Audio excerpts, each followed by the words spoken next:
বন্ধুরা, বিজেপির রাজ্য সভাপতি শ্রমিক ভট্টাচার্যের পা ধরে কান্নাকাটি তৃণমূল নেতার। বিষয় হচ্ছে একটাই, যে ডিম থেরাপি থেকে বাঁচান।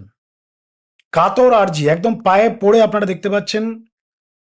চুঁচুড়ায় কোর কমিটির এক বৈঠক ছিল, সেই বৈঠকে যোগ দিতে যান বিজেপির রাজ্য সভাপতি শ্রমিক ভট্টাচার্য মহাশয়, এবং সেই বৈঠক শেষে বেরোনোর সময় পা জড়িয়ে কান্না তৃণমূল নেতার।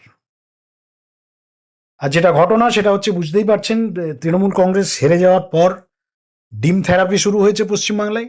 বিজেপির যদিও দলীয়ভাবে এটাকে সমর্থন তারা করে না, কিন্তু আনঅফিসিয়ালি যদি আমরা বলি, যারা এই ডিম থেরাপির সাথে যুক্ত প্রত্যেকেই বিজেপির সাথে টাচড, এবং এই ধরনের ঘটনা সারা রাজ্য জুড়েই শুরু হয়েছে। তৃণমূল নেতাদের উপরে কোথাও কাঁচা ডিম ছোড়া হচ্ছে, কোথাও আবার টমেটো ছোড়া হচ্ছে। তৃণমূলের বিধায়ক থেকে শুরু করে, সাংসদ থেকে শুরু করে, ছোট মেজো সেজো সমস্ত ধরনের নেতা, কাউন্সিলর, প্রধান, পঞ্চায়েত পঞ্চায়েত স্তরের নেতা, বুথ স্তরের নেতা, কাউকে রেয়াত করা হচ্ছে না। ডিম থেরাপি সবার উপরেই চলছে। আর এই ডিম থেরাপি থেকে বাঁচতেই বিজেপির রাজ্য সভাপতি শ্রমিক ভট্টাচার্য মহাশয়ের পা জড়িয়ে কান্না তৃণমূল নেতার। ঘটনাটা আপনাদের জানিয়ে রাখি, শ্রমিক ভট্টাচার্যের পা ধরে যিনি কান্নাকাটি করছেন, ছবিতে দেখতে পাচ্ছেন, ইনি হচ্ছেন বাঁশবেড়িয়ার প্রাক্তন তৃণমূল কাউন্সিলর কেশব দাস। 10 লক্ষ না দিলে পচা ডিম ছোড়া হবে হুমকি দিয়েছেন বিজেপি কর্মী।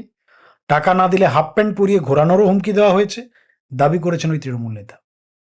গতকাল চুঁচুড়ার কোর কমিটির বৈঠকে যোগ দিতে যান বিজেপির রাজ্য সভাপতি। বৈঠক শেষে যখন তিনি বেরোচ্ছিলেন, তখনই তার পা জড়িয়ে ধরে এই তৃণমূল নেতা। আর ঘটনার পর বিজেপি কর্মীরা কেশব দাসকে সরিয়ে নিয়ে যায়। টাকা চাওয়ার অভিযোগ বিজেপি কর্মী দেবজিৎ মুখোপাধ্যায়ের বিরুদ্ধে। দেবজিৎ হচ্ছেন সপ্তগ্রামের বিজেপির বিধায়ক স্বরাজ ঘোষের ঘনিষ্ঠ বলে দাবি। তৃণমূলের কারো কথাই বিশ্বাস করা যায় না, মন্তব্য করেছেন বিজেপি বিধায়করা, এবং বিজেপির কেউ টাকা দাবি করলে দল ব্যবস্থা নেবে, এই আশ্বাসও দিয়েছেন বিজেপি বিধায়ক। বন্ধুরা, ঘটনা হচ্ছে, দেখুন, এই যে ডিম কালচার শুরু হয়েছে পশ্চিমবাংলায়, সত্যি কথা বলতে আজকে হয়তো এই বিষয়টা অনেকের ভালো লাগছে, অনেকের হয়তো বিষয়টা মনে হচ্ছে যে ঠিকই আছে, তৃণমূল নেতাদের এটাই হয়তো হওয়া উচিত, বা এটা দরকার ছিল, বা তাদের এই পানিশমেন্টটা প্রয়োজন রয়েছে। কিন্তু দেখুন, এই যে কালচারটা শুরু হয়েছে, যে কালচারটা বিজেপি আসার পর শুরু হয়ে গেল বাংলায়, এটার দেখুন প্রত্যেকটা ক্রিয়ার একটা পাল্টা বিপরীত প্রতিক্রিয়া থাকে। আজকে এই ঘটনা ঘটেছে, একটা দিন দেখুন বিজেপি আজকে ক্ষমতায় আছে, সব দিন থাকবে কোনো গ্যারেন্টি আছে কি? কোনো গ্যারেন্টি নেই। এবং কালের যা নিয়ম, তাতে প্রত্যেক পরিবর্তনশীল পৃথিবী, পরিবর্তনশীল সময়, সমাজ, একটা সময় আসবে যখন পশ্চিমবাংলায় হয়তো বিজেপি থাকবে না। তো যখন এই দলটা চলে যাবে, তখন সেম ট্রিটমেন্ট কিন্তু এই দলটার যারা আজকে পদাধিকারী রয়েছেন, তাদেরকেও কিন্তু এটাই ফেস করতে হবে। নতুন যেই পলিটিক্যাল পার্টি আসবে, এটা কিন্তু এই কালচারটা, যেমন তৃণমূল এসে যে কালচারগুলো শিখিয়ে গেছে, এই কালচারগুলো তৃণমূলেরই কালচার। আজকে দেখছেন পুলিশ দাঁড়িয়ে আছে, পুলিশের সামনে ডিম ছোড়া হচ্ছে। যারা ডিম ছুঁড়ে মারছে তাদের বিরুদ্ধে কোনো অ্যাকশন হচ্ছে না। আপনারা মনে করুন, আজকে যদি বিজেপির কোনো নেতা মন্ত্রীদেরকে ডিম ছোড়া হয়, কোনো অপোজিশন পার্টির নেতারা বা কর্মীরাই যদি ডিম ছোড়াছুড়ি করে বিজেপির কোনো দলীয় কোনো নেতৃত্বকে, আপনারা বলুন, পুলিশ দাঁড়িয়ে থেকে শুধু দেখবে সেটা, নাকি অ্যাকশন নেবে? অবভিয়াসলি পুলিশ অ্যাকশন নেবে।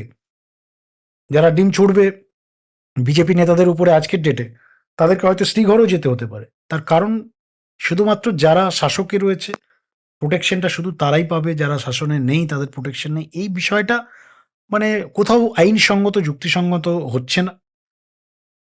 আইনি ব্যবস্থা হোক, কিন্তু যারা আইন হাতে তুলে নিচ্ছে, এই বিষয়গুলো প্রশাসনের দেখা উচিত, এবং এই কালচার আগামী দিনে ভয়ঙ্কর হতে পারে পশ্চিমবাংলার জন্য। এটা মানে সেফ কালচার নয়। দেখুন, পুলিশ তো কারো নয়। আজকে ক্ষমতায় এর আগে তৃণমূল কংগ্রেস ছিল, তাদের ছিল পুলিশ। আজকে বিজেপি এসছে, তাদের পুলিশ। আগামী দিনে যদি আদার্স কোনো পলিটিক্যাল পার্টি আসে, পুলিশ তাদের। পুলিশ তো কারো নয়। পুলিশ হচ্ছে শাসকের। যারা শাসন করবে, যারা শাসকের পদে থাকবে, পুলিশ তাদের, প্রশাসন তাদের, আইন তাদের। তো এই বিষয়টা বন্ধুরা আপনারা কেমনভাবে দেখছেন অবশ্যই লিখে জানান। চ্যানেলে নতুন থাকলে অবশ্যই চ্যানেলটিকে সাবস্ক্রাইব করে রাখুন। আর ঘটনা হচ্ছে, দেখুন, তৃণমূল কংগ্রেসের A to Z একটা দল 10 বছর 15 বছর ক্ষমতায় থাকলে একটা দাম্ভিকতা, কারাপশনের তো শেষ নেই। তৃণমূল কংগ্রেস পুরো দলটাই কারাপশন, যার রেজাল্টও পেয়েছে পলিটিক্যাল পার্টিটা।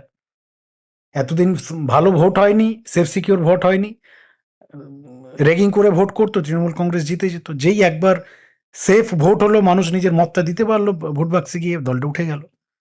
অর্থাৎ একটা বিষয় এখান থেকে পরিষ্কার যে বাংলার মানুষ, রাজ্যের মানুষ বা বাঙালিরা বোকা নয়, সচেতন। আজকের এই ডিজিটাল যুগে তারা অত্যন্ত সচেতন। কোথাও কোনো পলিটিক্যাল পার্টি বা শাসনে যারাই রয়েছে, যদি কোথাও ডিস্টারবেন্স তারা মনে করে, তারা কিন্তু রাখবে না ক্ষমতায়, যদি ভোট দেওয়ার সুযোগটা পায়, সেফ সিকিউর জায়গাটা যদি পায়। এটা কিন্তু মাথায় রাখতে হবে। বন্ধুরা, আপনাদের রিয়াকশন লিখে জানাবেন। ধন্যবাদ।